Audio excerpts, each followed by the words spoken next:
종아리 근육부터 해가지고 스트레칭 해주는 거예요. 15초 정도. 무릎에 부담이 없이 통증 컨트롤도 될 수 있는 그런 운동이고요. 여러분들 쓰리고, 고혈압, 고혈당, 고지혈증 이거를 한 번에 잡을 수 있는 게 바로 이거든요. 여러분들 파스를 대부분 다 손목, 팔꿈치, 무릎 앞쪽 이런 데다 이제 많이 붙이시잖아요. 근데 이제 파스의 유효 성분이 잘 흡수되려면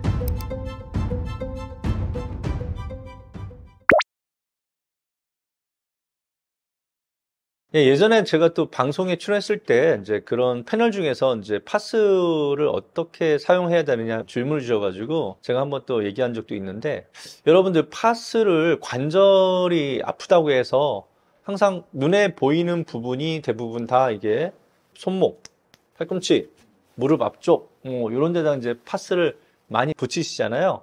근데 이제 파스의 유효 성분이 잘 흡수되려면 피부가 얇은 쪽이 좋겠죠. 아무래도 피부가 두꺼운 쪽보다. 그래서 팔목도 어때요? 여기보다는 이 안쪽이 피부가 더 얇아서 유효성분 흡수가 좋아요. 팔꿈치도 이쪽보다는 여기 안쪽이 피부가 얇죠. 그래서 흡수력이 더 좋고요. 무릎도 어딜까요? 오금 쪽이죠. 오금 쪽에 붙이고. 이렇게 관절 쪽에서도 이렇게 피부가 얇은 쪽으로, 그쪽으로 이제 붙여주는 게 파스의 효과를 더 좋게 할 수 있는 하나의 또 방법이 되겠습니다. 이거 하나의 꿀팁입니다.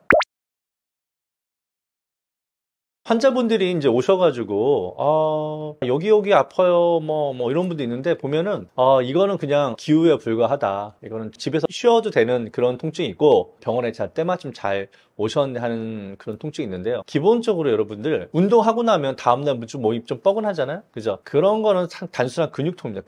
근육은요 회복력이 빨라서 사실 침 맞거나 뭐 추나를 받거나 뭐 그런 뭐 수기 치료라든지 침 치료를 해주면 좀 더 빨리 좋아질 뿐이지, 안정만 해도 지금 뻐근한 근육통은 좋아집니다. 그런데 이 통증 중에서도요, 일단 날카로운 통증 자체가 좀 날카로워요. 그러면서 관절의 가동성이 좀 떨어져. 그리고 좀 붓기도 좀 있는 것 같아. 그리고 약간 방사통이라고 하죠. 그 통증이 뭐 관절 그 부위만 나타나는 게 아니라 위아래로 뭔가 통증이 쭉 뻗어 나가는 것 같아. 이런 방사통이라든지 붓기라든지 가동력이 떨어진다, 그런 통증들은 여러분들 빨리 병원에 가시는 게 좋아요. 왜냐하면 어떤 관절 부위에 실질적인 손상이 왔을 경우에, 예를 들어서 뭐 무릎을 예를 들면 연골이 찢어졌다든지 인대가 좀 뭐 그런 경우에는요, 상처가 난 거잖아요, 어떻게 보면 몸에. 그래서 염증 반응이 아주 심한 경우에는 이렇게 통증과 더불어서 붓기, 열감, 뭐 가려움증 뭐 이런 증상들이 있다고 하거든요. 그래서 발적 같은 게 나타나는데,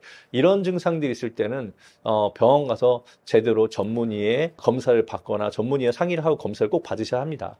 왜냐하면 내비뒀다가는 괜찮겠지 내비뒀다가 상처 부위가 더 벌어지거나 또 그 부위에 감염이 올 수도 있고요. 그리고 시기를 놓쳐가지고 더 문제가 커져서 뭐 수술 쪽으로 갈 수도 있는 거거든요. 그래서 그런 경우 조심하셔야 되고, 아까 또 방사통 얘기했잖아요. 방사통.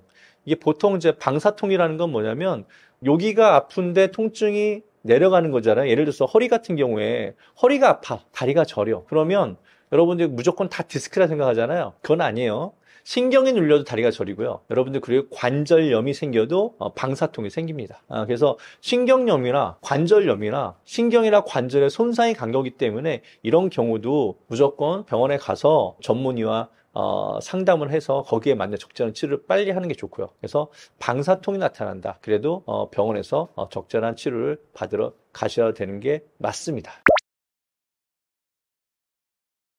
주사도 이제 종류가 많죠. 근데 보통 이제 소염 진통제 뭐 이런 주사도 있고요. 뭐 솔직히 뭐 한의사들도 주사 놓잖아요. 약침, 봉침 해가지고. 그래서 일단은 뭐 안전한 주사는 어떤 거냐? 양방 쪽에서는 많이 하는 얘기가 이제 연골주사, 히알루론산 성분인데 뭐 계란 흰자 성분 같은 건데, 이거는 뭐 한 달에 한 번씩 뭐 몇 번씩 맞아도 크게 문제가 없겠죠? 왜냐하면 관절에 윤활액을 넣어주는 거예요. 그래서 특별한 부작용이 있는 게 아니라 나이가 들어서 관절염으로 인해서 그리고 관절 윤활액이 부족해지니까 부드럽게 하기 위해서 지도리에다가 기름칠 준다든지 엔진에 엔진을 넣어주는 것처럼 그렇게 해주는 게 연골주사예요. 특별하게 뭐 그걸로 인해서 치료가 되는 게 아니라 예방적으로 부드럽게 만들어주는 그런 주사라고 할 수 있고요. 한의사들이 쓰는 뭐 약침 같은 경우도 뭐 사실은 한약에서 유효성분 추출해서 놓는 거기 때문에 부작용이 거의 없죠. 그리고 뭐 한의사들이 쓰는 봉침 같은 경우에도 꿀벌에서 아피톡신 성분을 추출해서 알러지 테스트상 알러지가 없는 사람들이 한해서 놓기 때문에 그것도 이제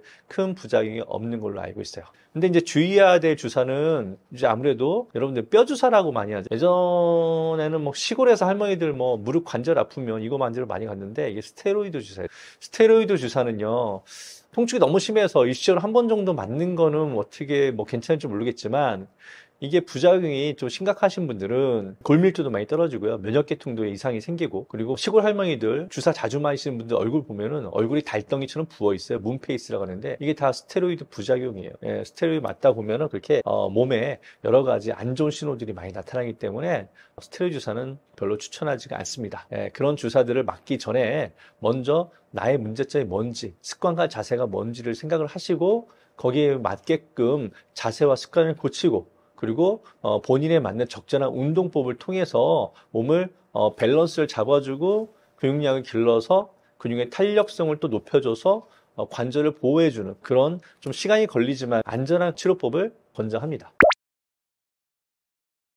관절 그러면 여러분들 제일 떠오르는 게 무릎 관절이죠. 무릎 관절. 예, 무릎 관절 운동법. 또 무릎도 워낙에 주변에 근육이 많기 때문에 이 스트레칭과 근력 운동을 두 가지를 동시에 해주는 게 좋습니다. 예, 항상 운동이라는 거는요, 이 스트레칭과 그리고 근력 운동을 같이 해주는 게 중요한데요. 먼저 무릎에 좋은 스트레칭은요, 또 누워서, 아까 허리도 누워서 했죠? 누워서요, 다리를 쭉 뻗은 상태에서 똑같이 90도 올리세요. 그리고 이번에는 수건을 이용하시죠. 수건. 손을 가지고 발바닥에다 딱 걸친 상태에서 다리를 90도 쭉 올린 상태에서 쭉 잡아 당기는 거예요. 그럼 어떻게 되겠어요? 여기 위에 있는 대퇴, 직근, 햄스트링 이런 근육들이 쭉 늘어나겠죠? 종아리 근육부터 해가지고 이렇게 스트레칭 해주는 거예요. 15초 정도. 반대쪽도 마찬가지로 누워서 수건을 걸치고 쭉 잡아당기는 거예요. 스트레칭. 이런 거는요, 사실은 근만성 통증에 다 할 수 있는 운동이에요. 통증이 급성으로 나타나도 무릎을 굽히지 않고 편 상태에서 잡아당기기 때문에 무릎에 부담이 없이 통증 컨트롤도 될 수 있는 그런 운동이고요. 그리고 이제는 이제 스트레칭 했으니까 뭘 해야 돼요? 근력 강화 운동을 해야겠죠. 근력 강화 운동 중에서 가장 편하게 할 수 있는 거는 사실 이렇게 의자 앉은 상태도 할 수 있어요. 의자 앉은 상태에서도 다리를 쭉 뻗는 거죠. 그 상태에서 대퇴사두근, 허벅지에 힘을 꽉 준 상태에서 10초에 15초는 버티는 거죠. 그리고 반대발도 이렇게. 그냥 사무실에서 이렇게 할 수 있어요. 무릎을 편 상태에서 허벅지에 힘을 꽉 주는 거죠. 10초에서 15초 정도. 이렇게 할 수 있고, 그리고 좀 더 내가 엉덩이, 그리고 뭐 무릎 주변에 있는 근육들을 뭐 전체적으로 다 강화를 좀 더 하고 싶다. 그때는요, 무릎이라는 거는요, 사실 90도 이상 굽히면 안 좋은 거예요. 그래서 여러분들, PT 센터 가면 스쿼트 많이 하시는데, 스쿼트 하다가 무릎 많이 나갑니다. 왜냐하면 무릎을 너무 과하게 구부리니까. 그리고 중량을 또 이고 하니까. 근데 무릎이 안 좋은 사람들, 그리고 평상시에 또 근력이 없어진 사람들한테 그렇게 하라고 하면 무릎 다 망가져요. 그래서 벽을 이용한 스쿼트. 이 벽에다가 등을 딱 대시고 엉덩이랑 등을 딱 댄 상태에서 그대로 스쿼트처럼 쭉 내려오는 거예요. 그리고 무릎이 90도 정도 내려왔다 싶으면 스탑하고 다시 올라가셔야죠. 왜냐하면 90도 이상 구부리면 무릎이 안 좋으니까. 이렇게 반복해서. 대신 딱 90도 정도 됐을 때, 무릎이 됐을 때 한 3초 정도 하나, 둘, 셋, 3초 정도 버텨서 대퇴사두근하고 엉덩이 쪽에 뭔가 힘이 쫙 주어진 느낌을 가진 다음에 다시 서서히 일어나는 거예요. 그렇게 반복해서 10회 정도 반복하고, 그것도 무릎 건강에 상당히 좋습니다. 걷기 운동 너무 많이 저한테 질문 많이 하시는데요. 무릎이 너무 아픈데 계속 걸어야 되나 이렇게 물어보거든요. 정답은 걸으셔야 합니다. 아파도. 그렇다고 해서 뭐 막 무릎 안쪽이 막 찌르는다 통증 막 있는데도 불구하고 걸으라는 게 아니라 통증이 덜 느껴지는 범위 내에서 걷는 거예요. 좀 애매하긴 하죠. 하지만 걷기 운동은 너무너무 좋은 운동이에요. 여러분들 쓰리고, 고혈압, 고혈당, 고지혈증 이거를 한 번에 잡을 수 있는 게 바로 걷기 운동이거든요. 예, 걷기 운동을 하게 되면 아무래도 무릎에 적당한 충격을 주기 때문에 무릎의 윤활액 분비도 촉진시키고요. 그리고 연골 건강에도 좋습니다. 그래서 적당한 걷기 운동이 좋은데, 걸으라니까 여러분들 맨날 쇼핑하시는 분이 있어요. 쇼핑하면서 걷는 건 운동이 아니에요. 정확한 걷기 운동에 좋은 운동화를 딱 신고, 그리고 머릿속에 있는 생각들이 다 모든 게 운동에 집중이 돼야죠. 그래야지 정확한 근육이 쓰임새를 알기 때문에 정확히 운동이 되는 거예요. 쇼핑하다 여러분들 발목 삐끗한 사람 많아요. 몸과 마음이 따로 놀고 있기 때문에 그렇기 때문에 몸과 마음이 같이 하는 그렇게 하는 운동이 정말 효과적인 운동입니다. 그래서 걷기 운동은 무릎 건강에 너무너무 좋은 운동이에요. 단 강도를 잘 조절하시되 여러분들 뭐 만보를 꼭 걷어야 할 필요도 없어요. 나이에 맞게끔 젊은 사람들 좀 많이, 그리고 연세 있으신 분들은 뭐 7,000보 걸어도 상관없습니다. 걷는 시간 일주일에 150분, 보건복지부에서 일주일에 150분 정도를 권장하고 있어요. 그러면 뭐 내가 주 5일 정도 운동하겠다. 그러면 하루에 30분 정도만 운동해도 상관없는 겁니다. 그죠? 30분 곱하기 5일이면 150분이니까. 그리고 운동 강도는요, 걸을 때 너무 살살 걷지 마시고 보폭을 평상시 보폭보다 좀 더 늘린다는 생각으로. 그러면 어떻게 돼요? 걸음이 좀 빨라지겠죠? 보폭을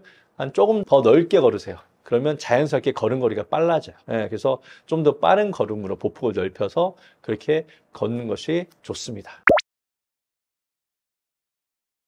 여러분, 저는 한방제약과 전문이다 보니까 이 척추든 관절이든 수술을 하기 싫어서 오시는 분들이 많이 오세요. 근데 이제 제가 항상 하는 얘기는 먼저 보존 치료부터 먼저 해보시고 그 다음에 최후로 해야 될 게 이제 수술적인 요법이다. 수술을 한번 하게 되면 돌이킬 수 없거든요.